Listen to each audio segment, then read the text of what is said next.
Hey, welcome to the new EWU Geosciences, where the Eastern Washington University Departments of Geology and Geography are going to combine. And so this is kind of an overview as to what you're going to expect to see in fall 2021 when all of this happens. We're going to talk about the new program that we have. We have a bunch of new exciting certificates. Our faculty is now doubling, right? We're taking geology and geography faculty and putting them together. We're going to have a little bit of a pathway to get our locations all settled so that all our geoscience folks can be in the same building at the same time. But we have a plan, and I'd like to share that plan with you. Since I am Dr. Chad Pritchard, the chair of the geology department and soon to be Department of Geosciences, I will always harp on student research and internships so you can get a job and go to grad school if you want. And so I'm going to talk a little bit about that as well. But the new program, as you can see above me right here, we're going to have a BS and a BA in geosciences. And there's going to be 3 concentrations that you can choose from.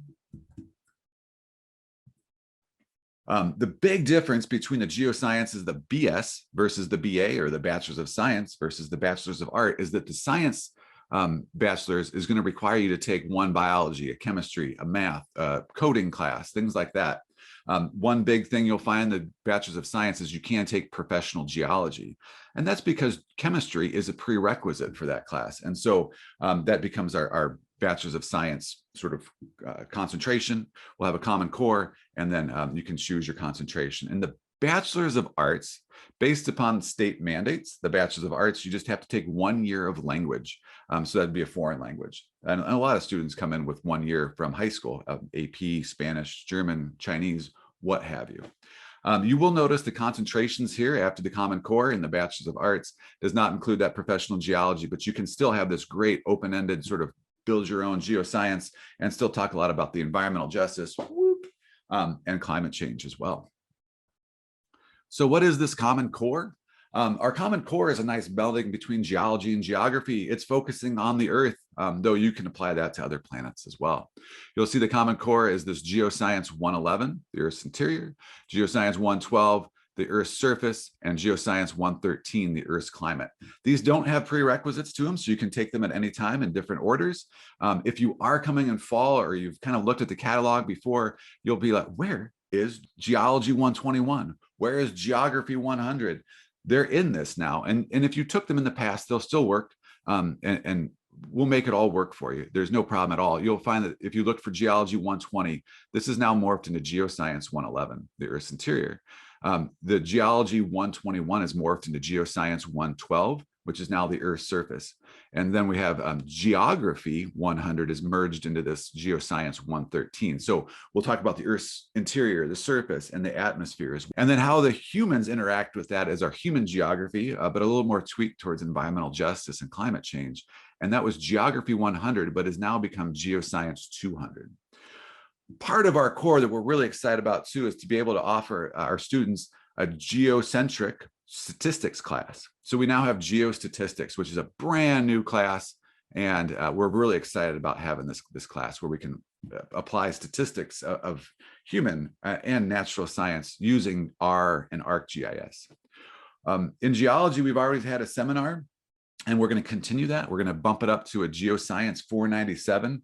So alternating Mondays at noon, you'll either listen to some community members, alumni, other consultants, regulators, talk about their experiences. And then on that alternating Monday at noon, you can talk about building your own resume, your own CV, applying for internships, applying for jobs in graduate schools. This is our professional focused class.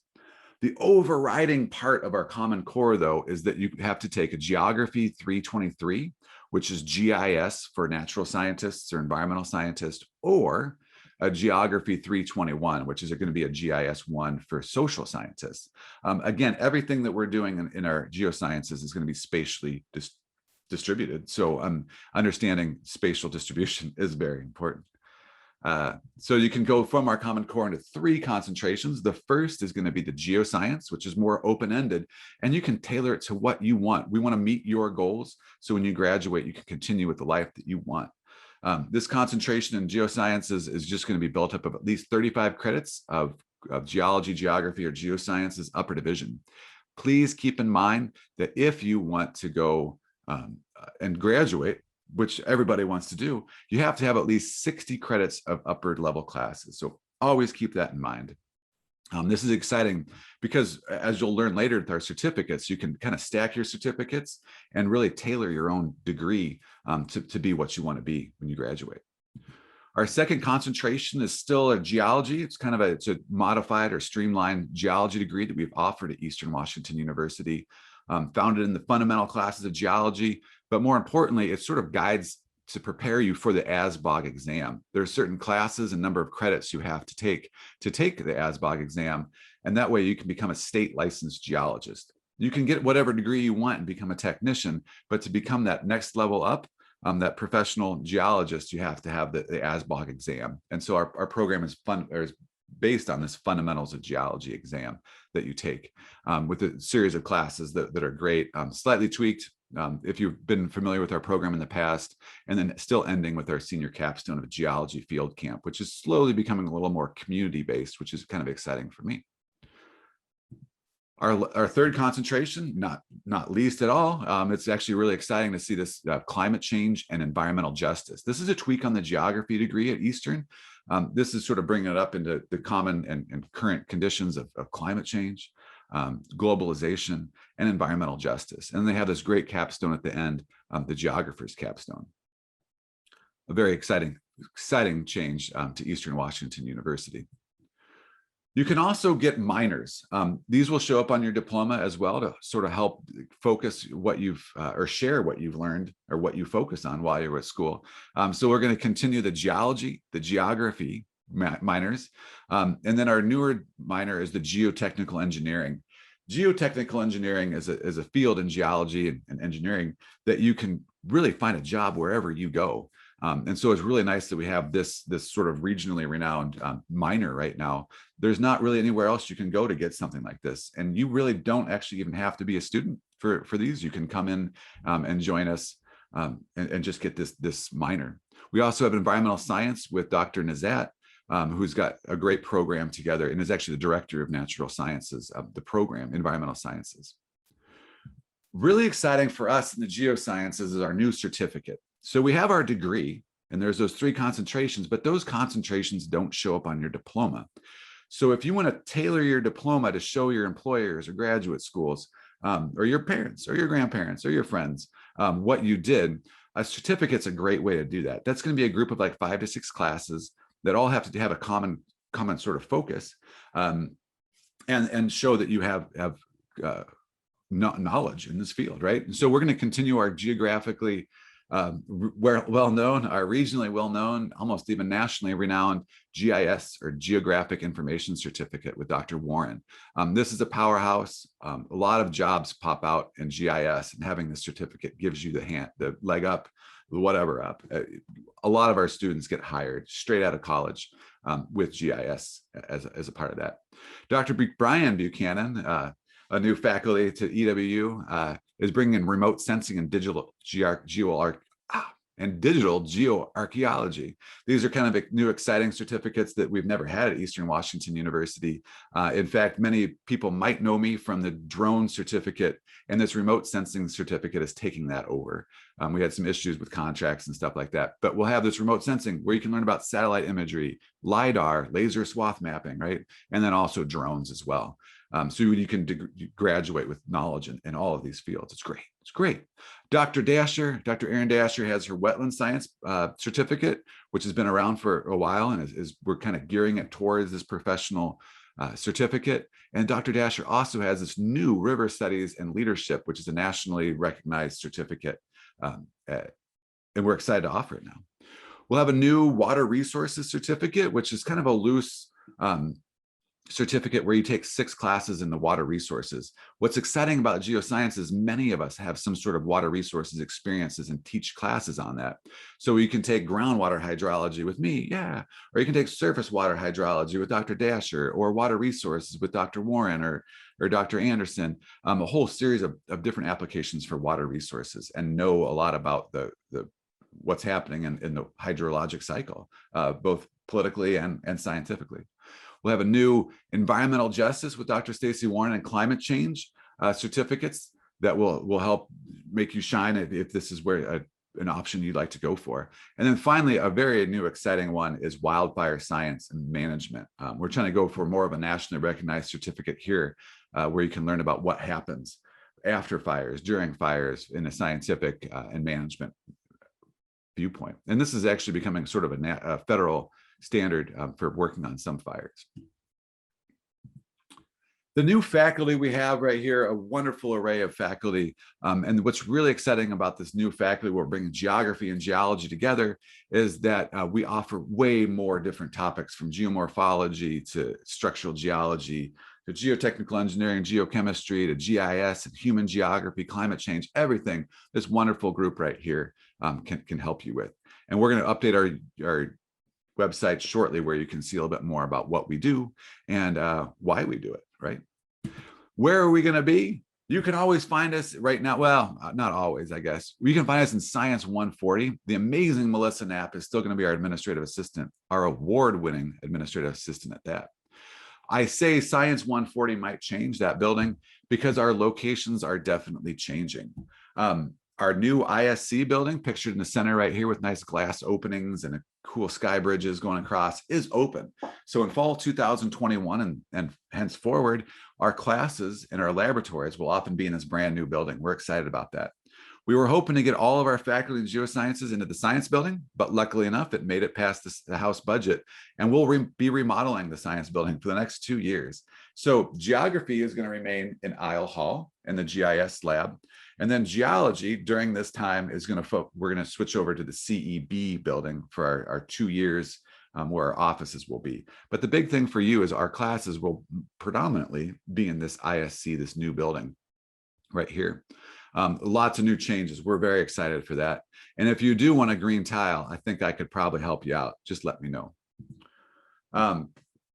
All of what I'm talking about right now is for you, for students, for student research. If you can start working with the faculty, one of our numerous faculty now in the geosciences, we have an array of things we can help you with.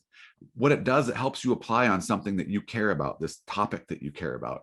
It can also help you go apply to present at national, regional, even just undergraduate conferences like this.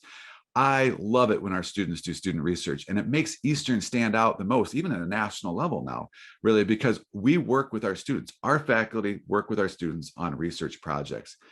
You don't get that at a lot of schools. When I did my undergraduate, I don't think I ever really met my faculty. It was always a grad student that I was sort of interacted with in labs and even in class a lot of the time.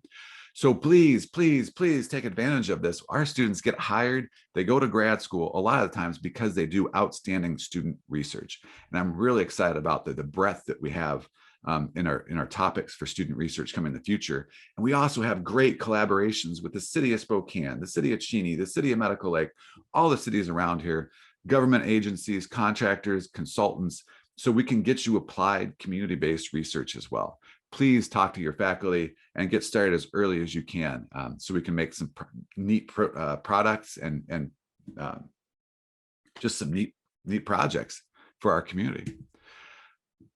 One reason I really like research is because it helps you get jobs. It helps you also go to grad school. A lot of our undergraduate at Eastern, about 80–90%, find jobs in the field in Eastern Washington. This is good. We're very proud of our alumni and what they do. If you're going to go back to the West Side, or say you're going to go to Portland or Chicago, or some other big city, it might help to get a graduate degree.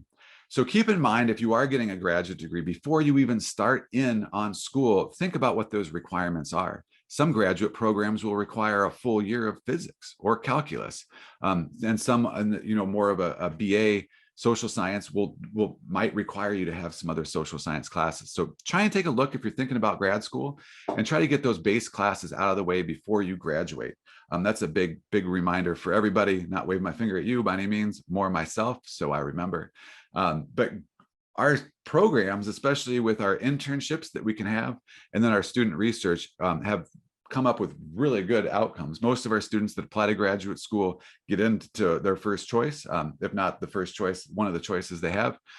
So we have a great statistics for students getting into grad school, and then as well as getting hired.